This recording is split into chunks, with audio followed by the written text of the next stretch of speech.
Hello, Broncos country, and welcome into BroncoTlk. My name's Jake, and I'll be your host for the entire 2024 NFL season.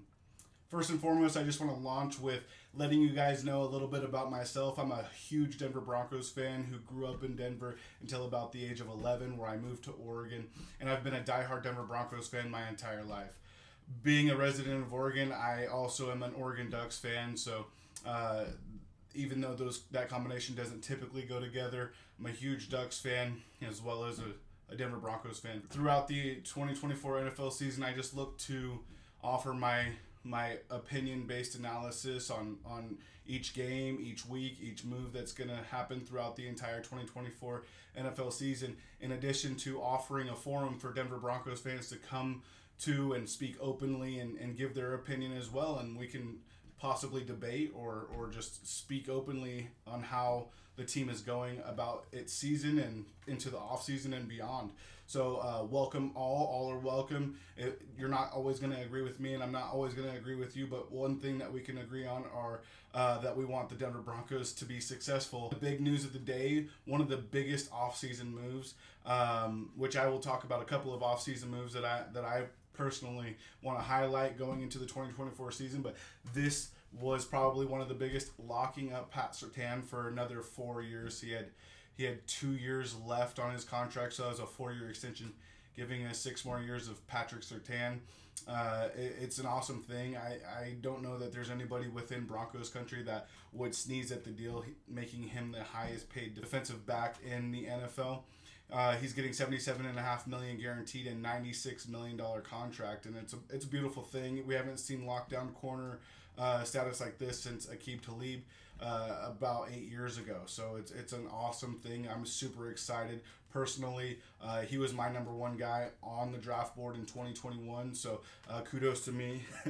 Just kidding. I don't try to pat my back too much. But also personally, because that's my son's favorite player. He's 8 years old, almost 9 years old, and really the only thing that we've had to speak of as far as talent or something that's otherworldly or that next level is Pat Surtain. Sure, there's a lot of great players on the Denver Broncos. You look at the Alex Singletons, you look at the PJ Locks, you look at Javonte Williams is my personal favorite player on the Denver Broncos. So you see those players and you start to gravitate towards them. But as far as those next level all Pro Bowl caliber players, right now what we have to speak of are about 2 players, probably Courtland Sutton and Pat Surtain. So it was just a wonderful thing, both for the business side to see the Broncos get this done about a year in advance. I mean, we could be talking about Surtain going into his last year of his contract and being like, yeah, I'm gonna hold out. He doesn't really seem like that type of guy, but either way, business is business. So we actually avoided that and following down the same path that the Cowboys and Bengals are currently going through with some of their star players. So it's a great thing to see. Broncos, Greg Penner and the ownership group getting stuff done. George Payton, Sean Payton, all hands on deck, I'm sure. So it's a wonderful thing. Before we get too far down the road, like I said, I just want to formally introduce myself. I'm a diehard Denver Broncos fan that's lived in Colorado and lived in Colorado when we went back-to-back in 97, 98 seasons and moved to Oregon. And I've been in Oregon for about 20 years, but I think that gives me a unique perspective to speak on one of the other off-season moves that we did, which was the whole Bo Nix. I'm just going to wrap it up. Just Bo Nix. Just the whole process of evaluating quarterbacks. And then once we drafted him, drafting him where we drafted him, and then the whole quarterback competition, and ultimately Sean Payton naming him the starting quarterback as of about a week and a half ago, but for week 1 of the NFL season and potentially for the foreseeable future. I definitely think Bo Nix has all of the talent necessary to be an NFL quarterback when it comes to athleticism. As far as arm strength, there's a lot of questions when it comes to his arm strength. He might not be on the elite level of arm strength, but I definitely think as an Oregon Ducks fan, being able to see him process and make plays and then go throughout a entire college season, a couple of college seasons within Oregon, I think that he has all of the playmaking ability, all of the things that are necessary, all of the intangibles to be a starting caliber quarterback. Now, starting caliber quarterback is a far cry from being an all pro quarterback or a Pro Bowl quarterback or a MVP caliber player. And this is where Broncos country, we might defer. We might not feel the same way. And that's because as someone that's watched Bo Nix first start being an Oregon Ducks fan, whether I wanted to or not, because he played for Auburn his freshman year, and they played Oregon on game one of his freshman year.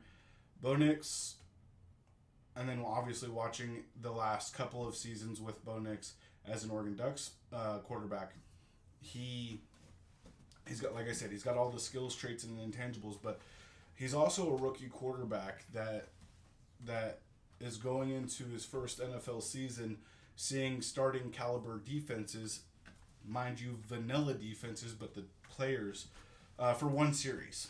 And I know Sean Payton's absolutely in love with Bo Nix, and Bo Nix rightfully so. He, like I said, the physical traits are there, and he's a coach's son. He's got a strong processor, but Sean Payton's been an he's been an NFL coach for ever.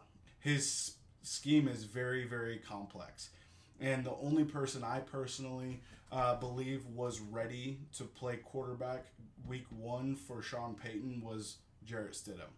Not that I think that Jarrett Stidham is going to be a better quarterback in the long run for the Denver Broncos, but I felt if you gave Jarrett Stidham a handful of weeks or a full season to play quarterback as the starting quarterback of the Denver Broncos, that also would have given Bo Nix a full season to understand all of the terminologies, all of the checks, all of the line changes, everything that you can do in this system, and then go out there week one of next season and just take the reins and take the world by storm. Sure, there are plenty of rookies that have gone out recently, CJ Stroud, and taken the world by storm, but those instances are less likely than we'd like them to be. I think every team or every fan base that's drafted a quarterback in the first round saw their quarterback being a 10-win, 12-win rookie quarterback. And then you have the season like the contrast of CJ Stroud, and that's Bryce Young. Bryce Young didn't go out there and tear it up. Not for lack of talent, not for lack of processing. I think that just the NFL is the next level of football for a reason. The NFL is the cream of the crop. And when you've got an NFL rookie quarterback going against four defensive-minded head coaches that are, some are calling Mike McDonald the Sean McVay of the defense. He's going to be a young, innovative head coach, and it's going to be on the defensive side of the ball compared to Sean McVay's offensive side of the ball. You've got Mike Tomlin, you've got Todd Bowles, who are not going to be scared to have their defense send the kitchen sink at a rookie.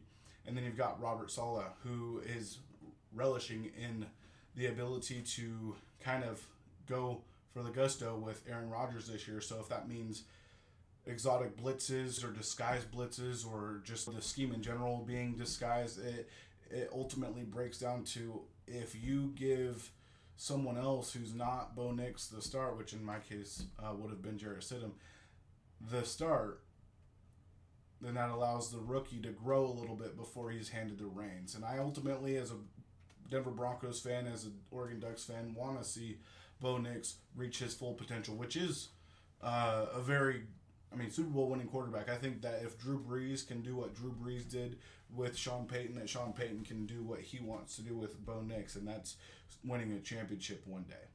I don't know if that's going to be this year, next year, or the following year, but I know that Sean Payton could pull the potential out of Bo Nix.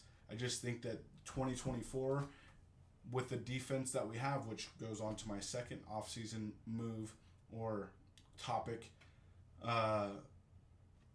could forgo some growing pains that he doesn't necessarily need to go through if he's just working on the cerebral side of the game. All that said, I think that our defense is going to be strong enough to withstand the growing pains that Bo Nix is going to go through, and that will allow us to still be successful this year. I just don't know if throwing your rookie quarterback out there unnecessarily getting the brunt of NFL defenses is the right move. I still think that Bo Nix has the athleticism and traits to be successful as a quarterback, to hide some of those rookie mistakes and be successful enough this year. When it comes to Bo Nix, I'm just cautiously optimistic. Very heavy on cautious. Topic number 2, the defense. I think that this defense is vastly underrated when it comes to national regard.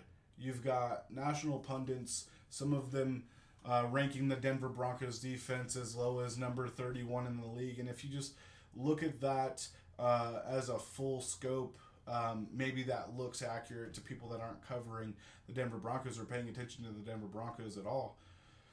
But if you look at the Denver Broncos from about week 7 through the end of the season, the Denver Broncos actually had a very stout defense. When we got healthy, we got good. And fortunately, going into week 1 of the NFL season, we're healthy. Not to mention some key moves that we made. We replaced Josie Jewell with a guy that I'm extremely high on in Cody Barton. I think Cody Barton has the coverage and run-stopping skills to be able to fill the shoes by Josie Jewell's absence. And then we lost Justin Simmons, and everybody in Broncos country is going to miss 31. Don't get me wrong, but Brandon Jones seems to be a viable replacement.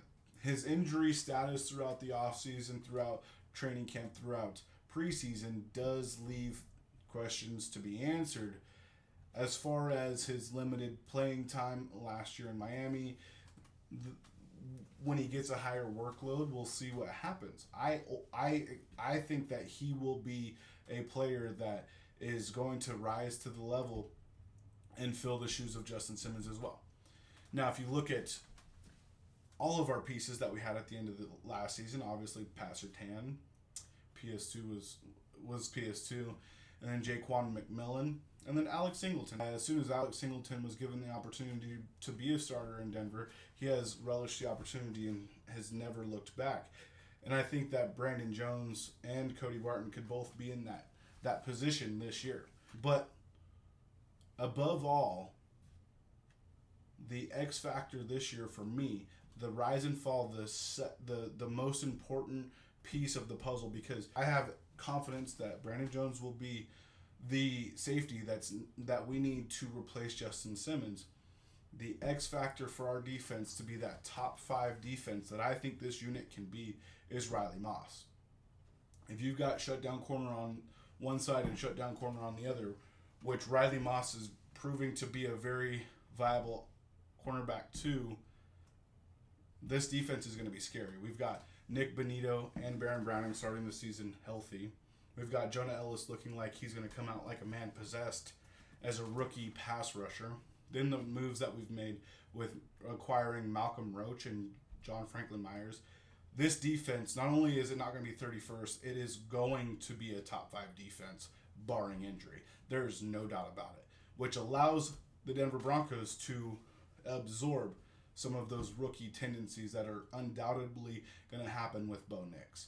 He's a rookie. This is a very complex offensive scheme, and there's just no two ways about it. He's had 61 college starts, and I think that's a great resume. But the NFL is the NFL for a reason. So, thankfully, we have the defense that we have to be able to absorb a rookie quarterback's growing pains. With the Broncos replacing Josie Jewell with Cody Barton and all of the moves that were made during the offseason along the defensive line, that should give all of us hope that we will have continued success on that side of the ball. Before we end the video, if you haven't already, please like this video and subscribe to the channel so we can continue writing all season long. Thanks for tuning in to this edition of Bronco Talk, where we talk Denver Broncos football. See you in the next vid.